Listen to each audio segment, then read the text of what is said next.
고린도전서 1장 18절에 사도 바울이 말한 바대로 십자가가 멸망하는 자들에게는 미련한 것이지만 구원을 받는 우리에게는 하나님의 능력입니다. 오늘도 이 십자가의 도가 멸망하는 자들에게는 미련한 것이지만 구원을 받는 저와 여러분에게는 하나님의 능력이 될 줄을 믿습니다.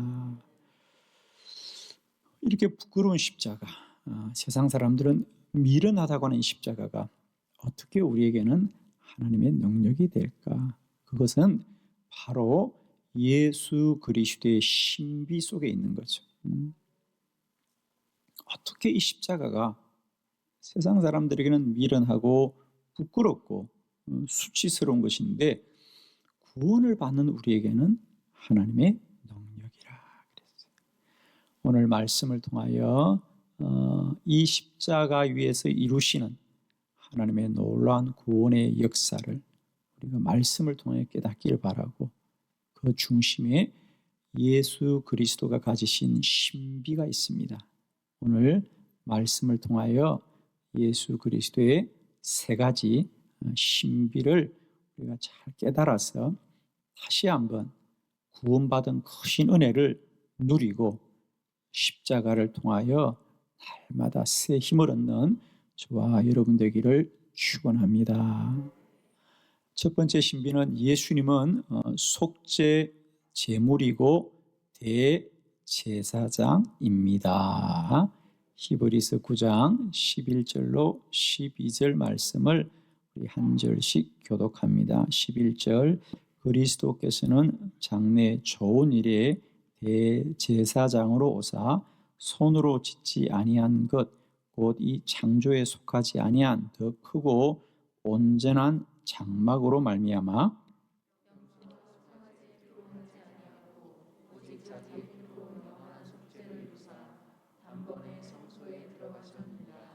아멘.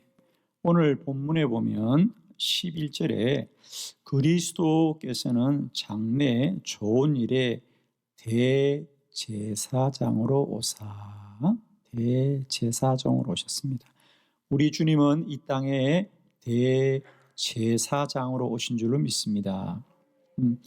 그런데 또 12절에 보면 그 대제사장이 무엇으로 왔냐니까 12절 염소와 송아지의 피로 하지 아니하고 오직 자기의 피로 영원한 속죄를 이루사 단번에 성소에 들어가셨느니라.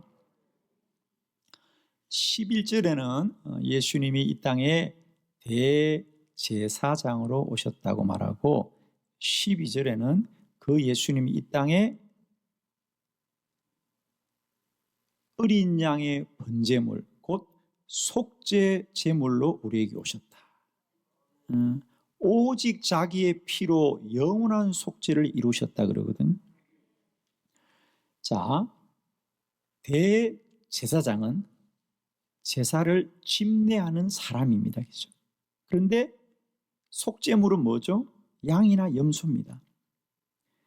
어떻게 제물로 드려지는 자와 그 제사를 집례하는 자가 하나일 수 있냐는 거예요. 대제사장이면 대제사장이고 어린 양 속죄 제물이면 속죄 제물이지 우리 예수님은 어떻게 하나의 본체 속에 이 두 가지의 속성이 함께 있냐는 거죠. 이게 예수 그리스도가 가지신 첫 번째 신비함이더라.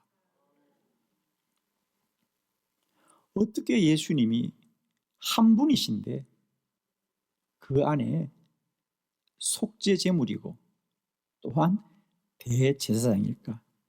그렇습니다. 우리가 이때까지는 흔히 예수님은 우리들의 죄를 위한 속죄 제물이었다, 어린 양이었다는 것은 우리가 익히 잘 알고 있고 예수님이 우리들의 죄를 위하여 돌아가셨다는 얘기는 잘 아는데 오늘 본문에 보니까 그런데 그 주님이 또한 무엇이다?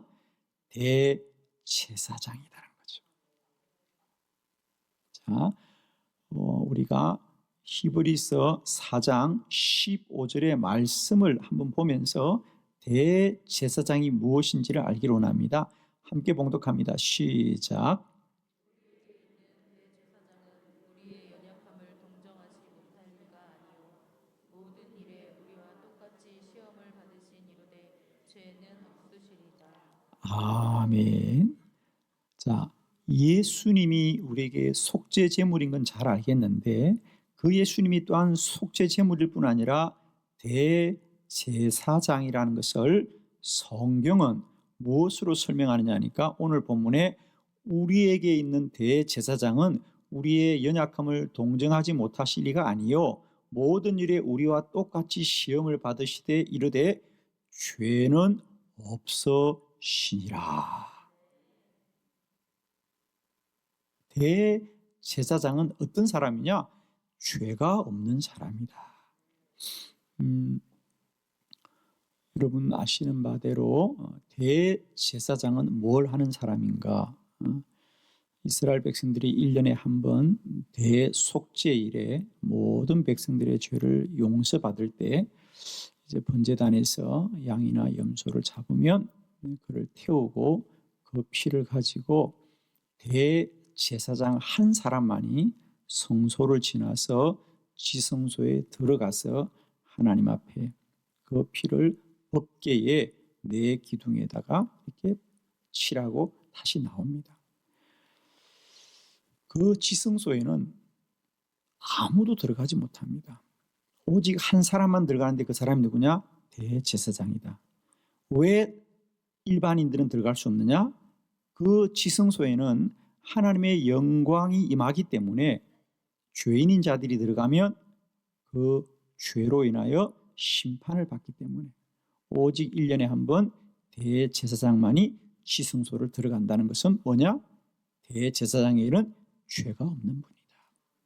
그래서 우리 예수님이 우리에게 속죄 제물이 되시고 또한 그분이 대제사장이 되신다는 얘기는 그분에게는 죄가 없으시다. 왜냐하면 예수님이 어린 양으로 우리의 죄를 위한 번제물이 되는 것도 귀하지만 언제나 하나님 앞에 드리는 번제는 흠이 없는 어린 양이어야 된다. 그죠? 드린다고 되는 게 아니에요. 그 번제물은 반드시 흠이 없는 어린 양이어야 된다. 예수님이 우리들의 죄를 위하여 하나님 앞에 번제로 드리지되 그것이 죄 있는 자이면 그 사람의 죄로 인하여 그 죄가 심판을 받을 겁니다. 그러므로 반드시 하나님 앞에 드리는 어린 양 번제는 어린 양이기도 하지만은 흠이 없는 자야 되는데 예수님이 대제사장이라고 하는 것은 예수님이 죄 없으신 분이다. 흠 없는 어린 양이다. 그러므로 예수님은 속죄 제물이고 대제사장이므로 주님이 하나님께 드렸던 번제는 흠이 없는 제사로 말미암아 하나님이 받으시되 우리의 죄가 완전하게 대속된 것입니다. 그래서 예수님은 속죄 제물이고 또한 그분이 대제사장이라는 뜻은 그분이 우리들의 죄를 위한 번제물로 드려지거니와 그 드린 그 자신이 죄 없는 분이었다. 그러므로 하나님께 완전하게 드려진 번제이고 그 예수 그리스도가 하나님께 완전하게 드려짐으로 말미암아 저와 여러분은 완전하게 속죄함을 입은 줄로 믿습니다. 다시는 심판이 없는 완전한 속죄를 이 십자가를 통하여 우리가 얻게 된 것이죠. 오늘도 우리가 이 십자가를 영원히 기억하고 이 십자가를 통하여 우리의 죄가 단번에 완전히 그죠? 완전히 소멸되고 구원받은 것을 확신하시고 남은 삶을 믿음으로 승리하는 저와 여러분이 되기를 축원합니다. 이것이 첫 번째 예수 그리스도의 신비, 두 번째 예수 그리스도의 신비는 예수님이 하나님이고 아들입니다. 예수님이 하나님이고 또한 아들입니다. 요한일서 5장 5절로 6절의 말씀을 한 절씩 교독합니다. 5절입니다. 예수께서 하나님의 아들이심을 믿는 자가 아니면 세상을 이기는 자가 누구냐?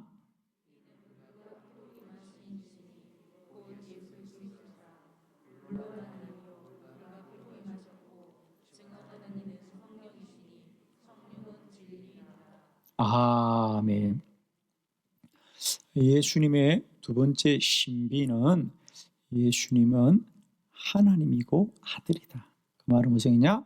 하나님이고 인간이다. 그 말입니다. 오늘 성경에 보니까 사도 요한의 고백이죠.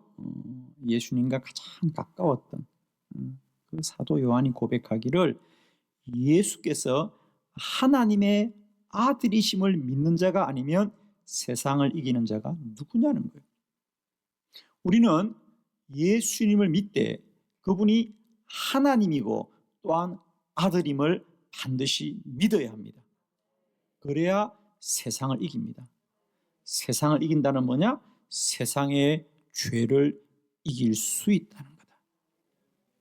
오늘 성경에 보니까 예수께서는 하나님의 아들이십니다. 그러므로 그분은 6절에 이 땅에 오실 때 물과 피로 임하셨더라. 물과 피로 있다는 것은 출생하셨다는 겁니다. 그냥 하늘에서 뚝 떨어진 게 아니에요. 인간의 몸으로 출생을 하셨어요. 그게 물과 피로 임하셨다.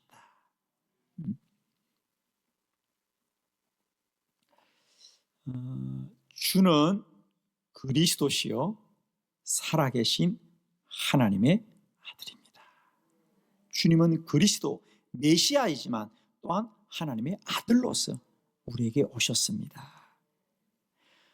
사랑하는 성도 여러분, 이제 우리가 예수님을 믿으시되 그 예수님은 하나님만으로 믿는 것이 아니고요, 하나님이고 인간이고, 또한 예수님을 믿으시되 그분을 인간으로만 믿는 것이 아니라 하나님이고 인간이고 하나님이고 아들인 줄로 믿습니다.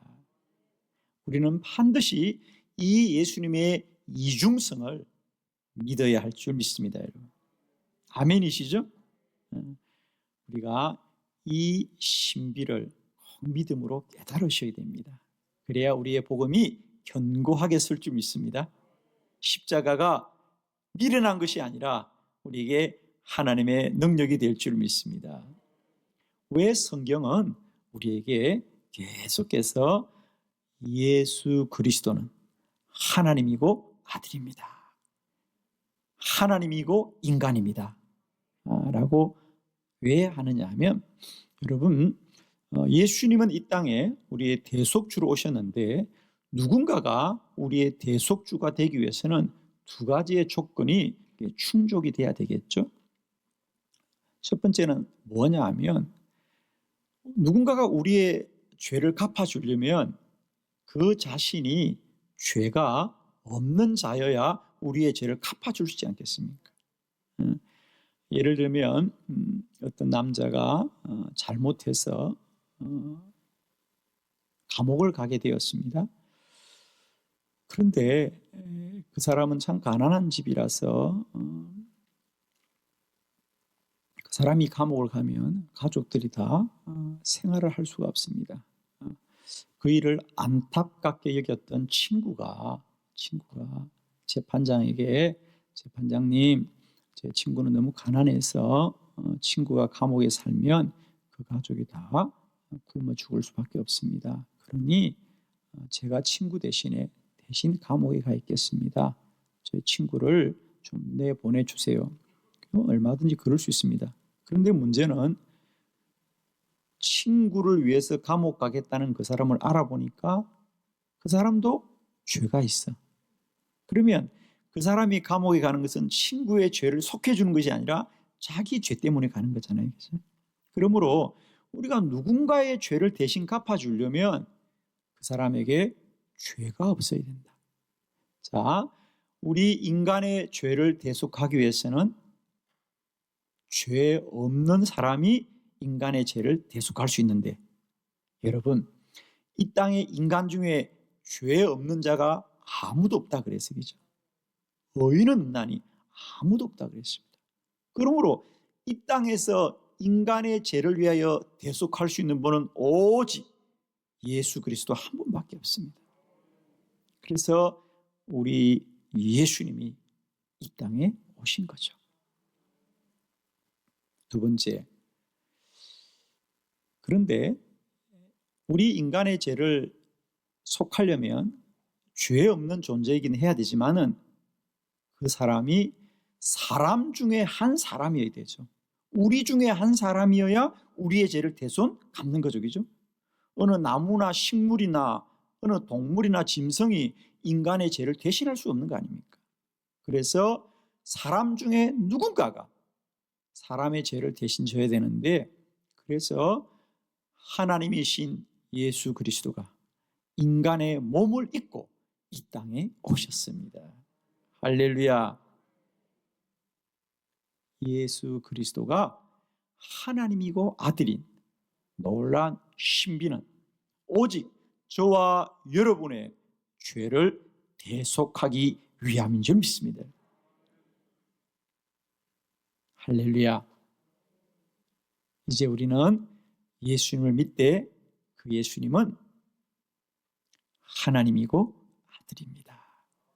그가 하나님이고 아들이 될 이유는 그래야만이 저와 여러분의 죄를 완전히 대속하게 된다.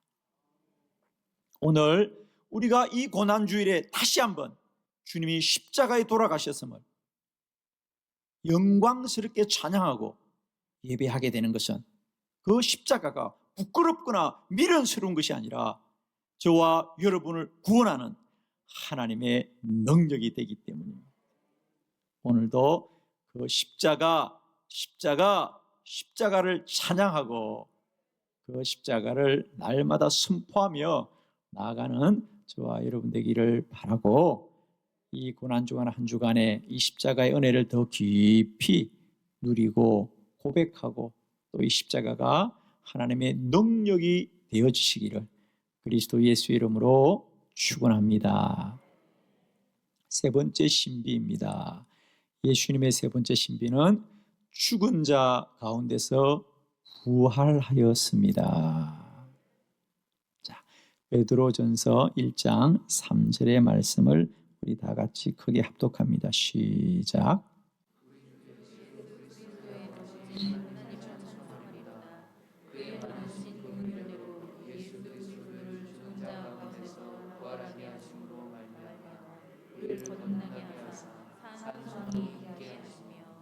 아멘.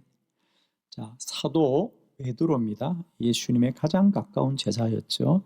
그 베드로, 여러분 아시죠? 그 베드로가 예수님의 십자가를 부끄러워했어요. 그죠? 미련하게 여겼습니다. 그래서 예수님이 십자가 질 때 비로소 도망을 갑니다.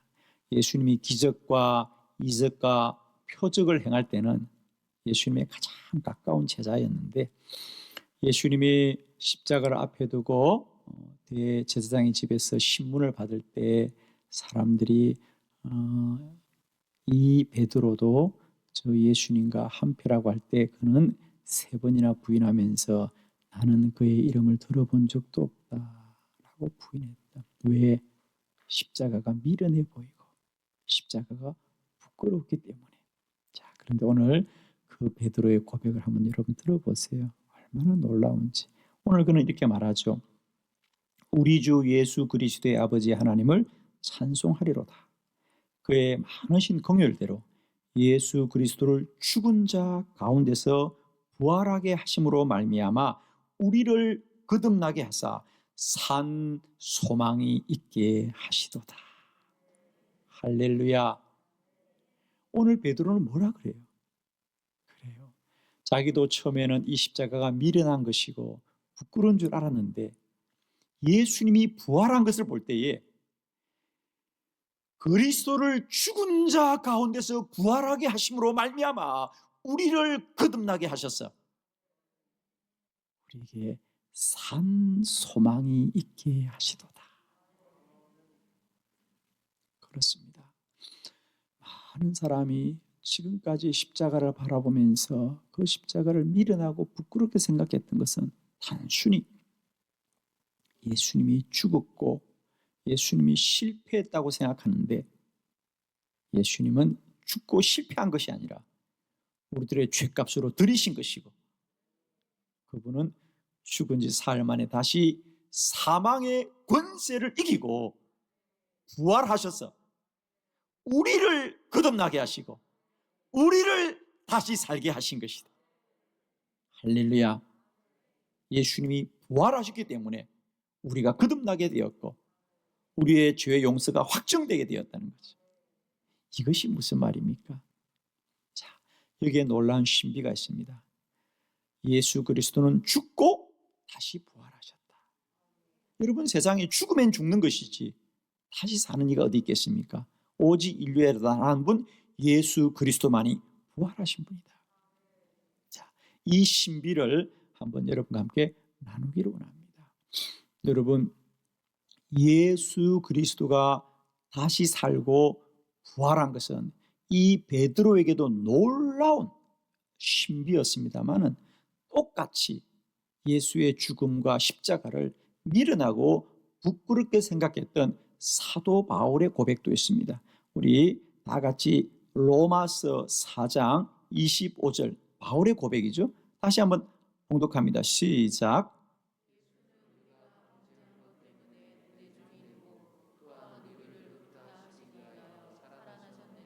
아멘. 바울도 동일하게 고백합니다. 그 십자가를 미련하고 예수는 우리의 부끄러운 자라고 고백했던 바울조차도 뭐라고 합니까? 예수는 우리가 범죄한 것 때문에 내어 죽음이 되었고 또한 우리를 의롭다 하시기 위하여 살아나셨느니라. 예수님의 부활은 예수님을 위해서가 아니라 저와 여러분의 구원함과 의롭다함을 위하여 다시 사신 줄로 믿습니다. 이것도 역시 우리가 구약의 제사를 잘 이해해야 되죠. 그죠? 1년에 한 번 모든 백성들이 그들의 죄를 용서받기 위해서 대속죄일이죠. 그죠? 10월 중순쯤이면 이제 1년에 한 번 대속죄일에 모든 백성들이 주의 전에 찾아와서 양이나 염소를 드리면 대제사장은 성전뜰에서 그걸 번제로 드리고 그 양의 피를 가지고 대제사장만이 홀로 그 피를 가지고 지성소로 들어갑니다. 지성소로 들어가서 하나님께 바치고 다시 지성소를 나와서 성소를 지나서 성전뜰에 서게 될 때 비로소 백성들이 자신들의 죄가 완전히 사한 것을 믿고 하나님께 감사를 드립니다. 여기서 특별한 일이 하나 있는데요. 대제사장은 혼자 지성소를 들어가죠. 누구도 함께 갈 수가 없습니다. 왜? 죄 있는 자는 다 죽임을 당하니까 오직 거룩하게 구별된 대제사장만 지성소에 가게 되는데, 만에 하나 그 대제사장이 험이 있고 죄가 있다면 그도 역시 마찬가지다. 그의 죄로 죽임을 당합니다. 그래서 대제사장이 지성소에 들어갈 때는 허리에 끈을 묶고 들어갑니다. 왜냐하면 만에 하나라도 지성소에 들어간 제사장이 그의 죄로 죽임을 당하면 누가 들어가서 데려올 수 있습니까? 아무도 지성소를 들어갈 수가 없습니다. 그래서 시간이 지나도 대제사장이 나오지 않으면 그 끈으로 대제사장을 끌어내었다 그래요.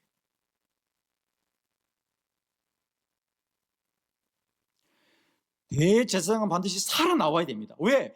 대제사장이 살아나와야 그들이 드린 번제가 완전한 번제가 되기 때문에. 그러므로 백성들은 대제사장이 지성소 들어가면 그때부터 마음을 조마조마하고 기도합니다. 주님, 대제사장이 반드시 살아나오게 하여 주옵소서. 대제사장이 살아나와야 우리가 드린 번제가 하나님이 받으시는 번제가 될 것이고 우리의 죄가 용서함 받기 때문에. 그래서 해마다 대속죄일에 대제사장이 지성소에 들어갔다가 성소를 지나서 드디어 성전 뜰에 나오면 모든 백성들이 두 손을 들고 할렐루야 환호하면서 대제사장을 반겼다 그래요. 그건 대제사장을 반긴 것이 아니라 우리들의 드린 제사를 하나님이 받으셨기 때문에.